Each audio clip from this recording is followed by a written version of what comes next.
So thank you so much for having me, and thank you for sticking with us throughout the afternoon. I really appreciate it. So I will probably sit and stand in between, so just ignore my movements. I think I want to start off with the main question that has guided my research over my doctoral career, which is how can we study sexuality in West Asia? West Asia, I use this term simply as a way to trigger the mind to think differently about the Middle East, right? So when you say Middle East, we have to ask Middle East what? When you say West Asia, it has a sense of reclamation of where we are. Let me play with the slides.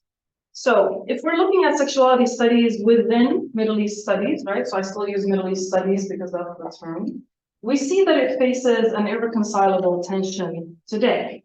How can scholars use a European modern category of analysis, such as sexuality, accompanied by Western-originated theories, such as queer theory, to conceptualize our region's erotic practices? While some scholars have argued that one can indeed use and expand these conceptual toolkits in ways that makes them relevant to our histories of desire, so some of those are Babayan and Najmabadi, for example, others wondered what would queer theory look like when it is not routed through Euro-American histories, sexualities, locations, or bodies. So is it actually possible for queer theory to shed itself from its US origin? Scholars of Central Eastern Europe, and Southeast Europe are struggling with another imperfect interpretive frame. Sexuality remains closely tied to a narrative of movement towards Western Europe, right? So there's this perpetual becoming that never really reaches the European center, somehow always falling short. While critical studies exist in all of these approaches, we are still stuck in looking up towards the center, so looking up vertically, instead of looking next door horizontally. So this particular debate has actually pushed the field of Middle Eastern sexuality studies in two directions. The first direction is most prominently marked by an anti-imperial critique that claims that the study of sexuality in a previously colonized region is actually a continuation of colonial and imperial intervention. This is Joseph Mas'ad's main argument. There is a case to be made here. How can a Western Northern field and its concepts not travel through imperial channels? If we look at the region today, it's a very sad reality that we have, much of its current political and socioeconomic conditions are strongly tied to its subordinate relationship with the US as well as the European Union's imperial politics. Imperial militarized intervention remains rampant, including, for example, the bloody and failed occupations of Iraq and Afghanistan, which have murdered and displaced millions of people. We have an 11-year-old Syrian war that's heavily marked by Russian, American, as well as Iranian and other regional presence. We have the so-called American deal of the century, the 2020 deal of the century, which only lends impunity to Israel's ongoing occupation of Palestine, to name just a few. Beyond militarized occupation, the region also suffers from political undermining of democratic aspiration. And this is most notable during the Arab Spring of 2011. So while we thought that Western progressive countries would support us in our efforts to democratize, they actually actively sabotaged it. We have economic sanctions, economic setbacks due to World Bank and IMF loaning policies, or borrowing policies, among other issues. And while transnational solidarity and assistance have also flourished, many are implicated in perpetuating our region's inferiority, including transnational NGOs and the humanitarian mission, of which you are all, I think, familiar with. Therefore, for anyone navigating gender and sexual non-normativity in the region, they're primarily experiencing this particular regime of global economic and racial inequality firsthand. So all these issues come first, right? They come together with your gender and sexual practices, identities, acts, etc.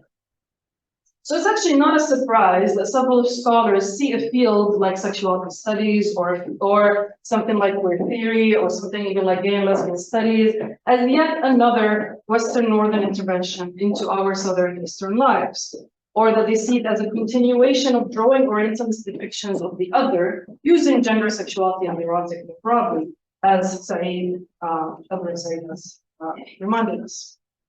A second direction in the field. One second. No.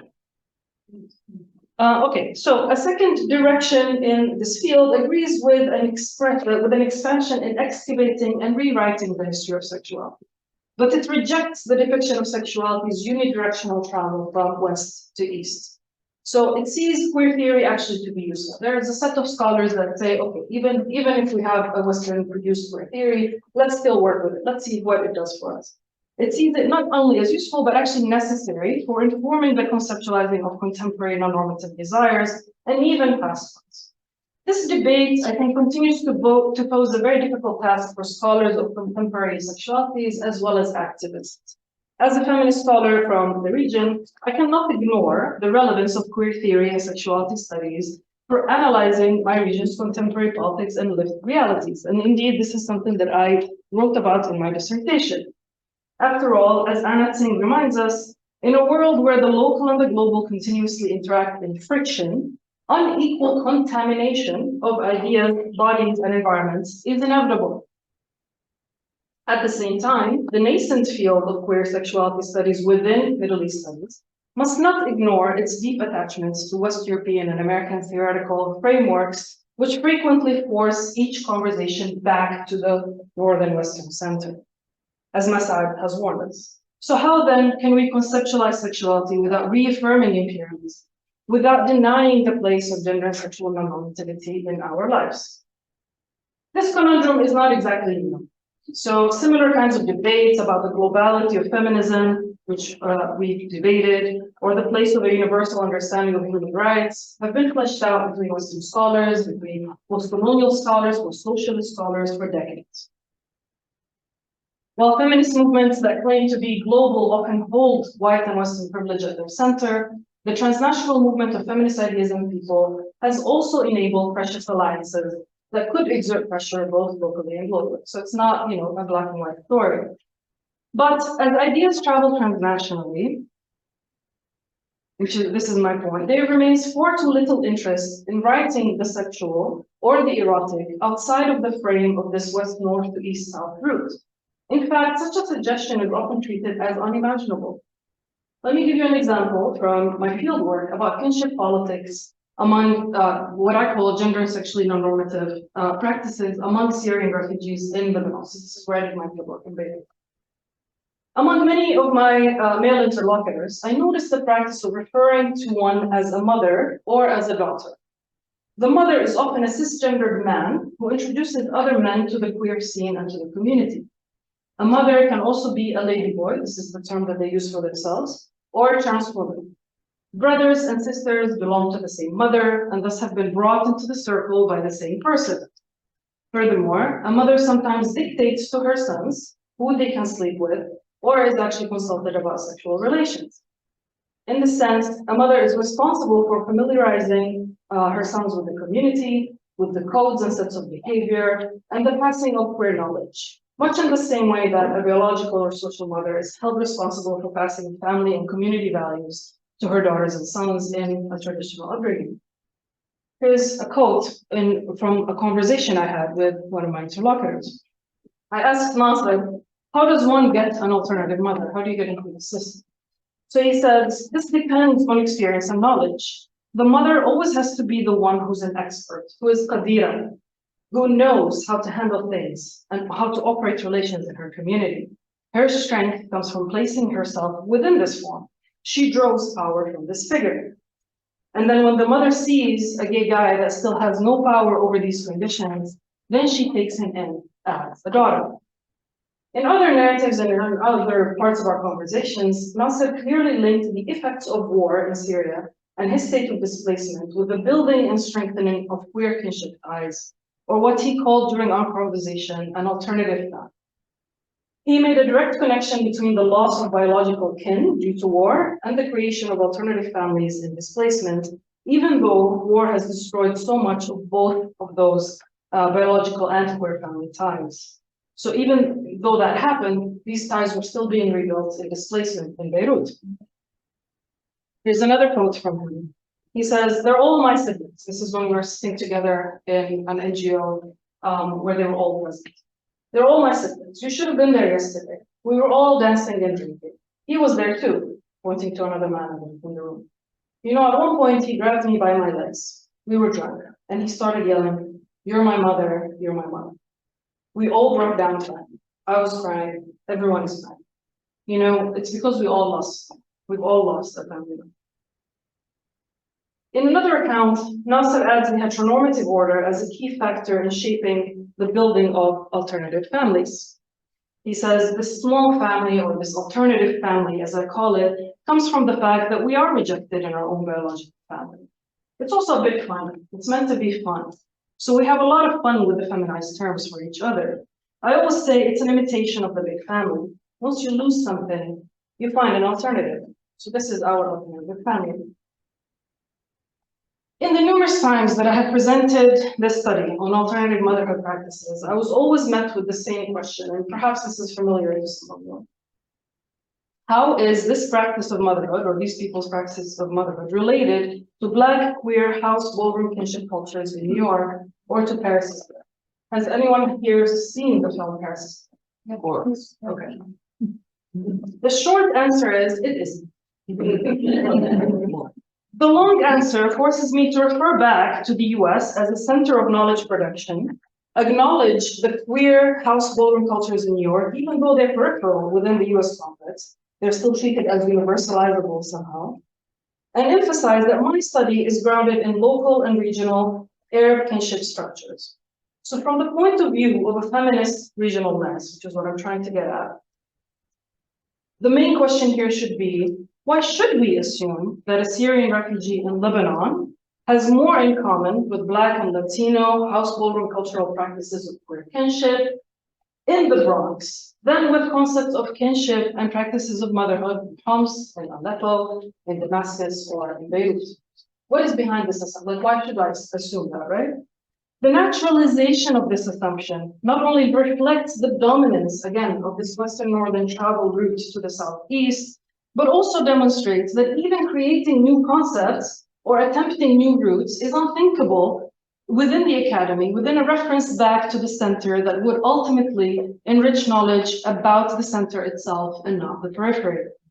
The subaltern can speak, but not without permission, redirection, and translation.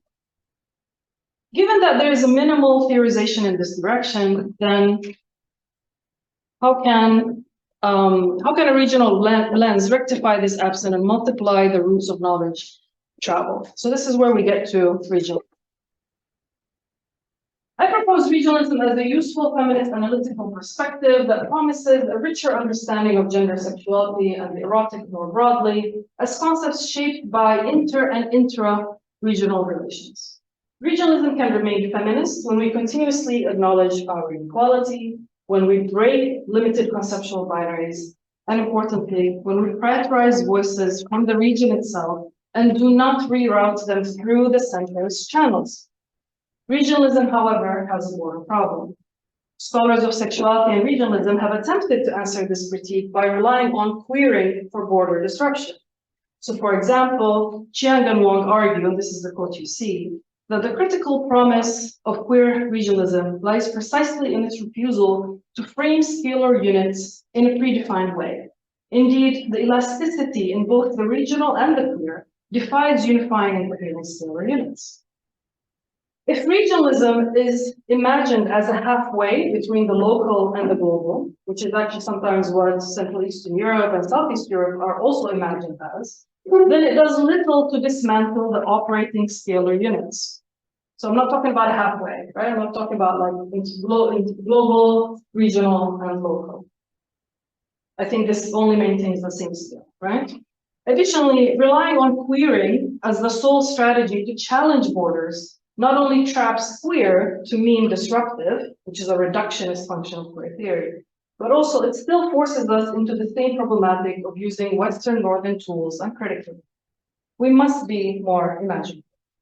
This is why I imagine a regional lens function together with the principle of relationality. Approaching sexuality through this lens means analyzing social phenomena and practices in relation to contextual events within the region itself. So regionalism insists on the relevance of the broader neighboring context in which phenomena such as sexual acts and practices and activism take place. And it offers a complication of the story of the sexual itself beyond only a field that is stuck between transnational imposition and local authenticity. So let me give you an example from queer activism within the region. So how can we rewrite, for example, the story of LGBT activism in Lebanon through a regional lens? Back to Joseph Massad. Scholars such as Joseph Massad view that the creation of LGBT organizations in West Asia is part of what he calls the gay international. And so part of these imperialist politics, right? That we are all these NGOs are out and about to create, as he said, homosexuals where there were none before. While one might think that this is only the view of one academic, it has been met with much reaction from regional activists. Lebanese activists in particular have responded to this position using various arguments. So, for example, Ghassan Makarim, who's one of the co-founders of HILM, which is the first above-ground LGBT rights organization in Lebanon, denounced him and by saying that we are not agents of the West, and we're not mindless imitators of Western politics. There's also anonymous members of a Lebanese queer women's group that address this debate in a collection of short stories entitled Gharib Mistajid. They argued that the transnational term queer represents their politics more accurately than the LGBT acronym. They also said that homosexuality in the region can be found in much of 7th century erotic poetry, hence proving its local existence across time and not its imposition by the West. Both activist responses continue to inform the debate over the sexual as one between, again, an imposition on imperialist West and then a local authentic practice that can be excavated and rescued. And I have problems with both. I think I don't want to denounce the activists or critique them because I don't think this is my place to do. I think that we can complicate this debate if we consider the story of LGBT activism as not simply part of this gay international thing, or not as partly, just an extension of the 7th century erotic poetry and practices that we have. The impulse to formally organize into a group advocating for sexual freedoms in Beirut was triggered by two critical regional events, which you don't really hear about when we're talking about the story of queer activism in the region. The first was the perceived increase in repression in Lebanon, which according to my interlocutors included a proposal at the governmental level that would further broaden Lebanon's anti-homosexuality law to include homosexual love relations and not only the act of penetration. So currently the law says basically that any act contrary to nature is punishable by imprisonment, right? So it punishes acts, it doesn't punish persons. This law was going to basically create a person for whom to punish. Secondly, the Queen boat raid in Cairo in 2001, in which over 50 Egyptian men were arrested and tried in military court, and they were tried for treason, was perceived as a very threatening precedent for various leftist activists in Beirut. These two events pushed activists to create a new group specifically for non-normative sexual politics and to begin to organize regionally. Additional regional events contributed to HILM's and other activist groups' growth and their engagement, especially public engagement with sexuality as a political issue. So for example, during the US military occupation of Iraq from 2003 onwards, a wave of organized murder campaigns against feminine men in the country led many to flee and to seek refuge in Lebanon, pushing the activists to engage transnational humanitarian funding to which they have access to. Likewise, frequent moral panics in the United Arab Emirates or in Qatar or elsewhere about so-called masculinized women or boyat were debated in queer women's activist circles to reach a better understanding of this phenomena and its applicability or inapplicability in the Lebanese context. Therefore, such regional events and relations with neighboring countries profoundly inform the politics of gender and sexuality through redefining non-normativity, through redefining the role of armed conflict in perpetuating violence against gender and sexual difference, and the post-colonial state's role in defining internal others. Hence, it is clear that adopting a regional framework of analysis that centralizes regional relations can actually enrich our understanding of the reproduction of gender non-normative sexualities as well as their politics. It tells a different story. It just tells a different story about desire than only this debate between imperial imposition and local authenticity. Instead, a new story emerges about gender and sexual non-normativity becoming an area of state intervention and punishment. And it tells another story about cross-regional activist response. I see that I have 9 minutes, which is great. Okay, so I've talked about sexuality. This next part is really quite experimental, and I have not actually delved into it quite deeply. So this is where I apologize for the very shallow kind of reading that you will see. So I've talked about sexuality. What about race? How can we conceptualize race differently using what I've just said about?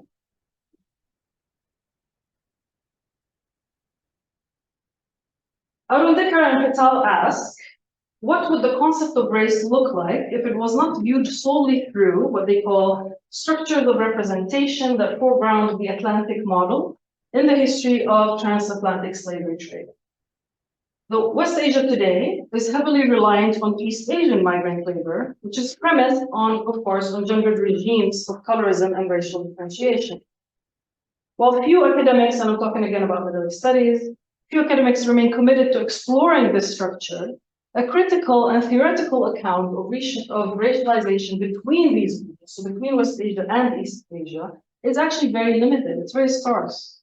How might we better understand the function of race, not only as an identity marker, but racism as a structure of inequality, if we consider it as one fundamental relation of labor and migration between West Asia and East Asia?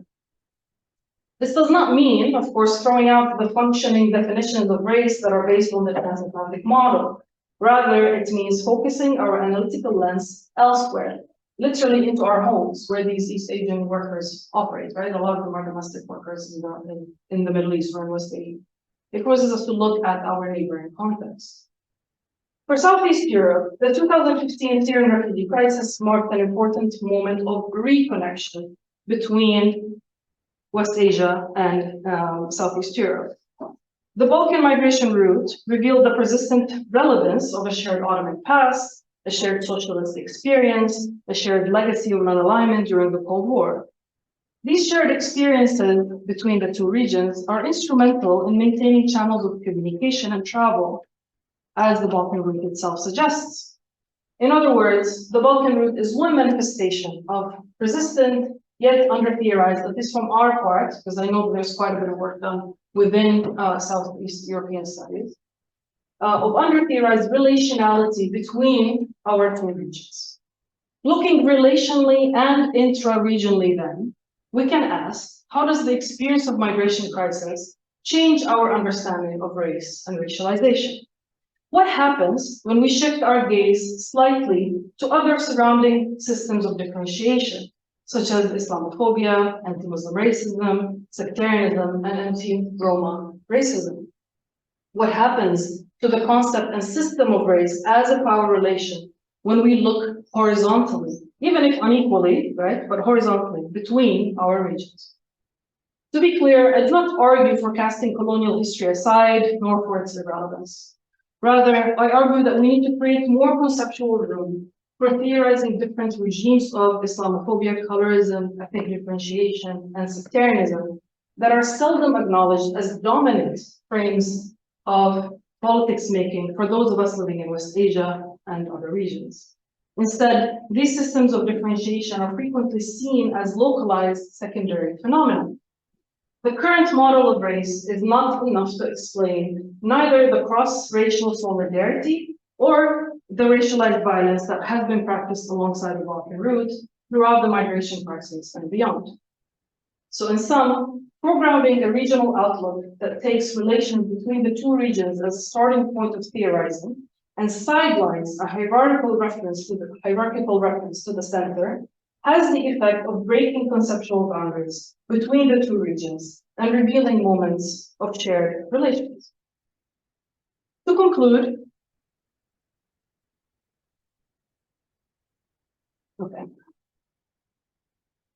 My analysis pushes us toward a more systemic exploration of the role of the regional scale as a central tenet for informing gender and sexuality in West Asia and beyond. So what I have proposed is that instead of, sorry, one second. So what I have proposed is that instead of analyzing sexual politics and gender relations in West Asia as solely an interaction between imperial channels and transfers from Northwest to Southeast, we should aim our analytical gaze elsewhere, which is next door. Thank you.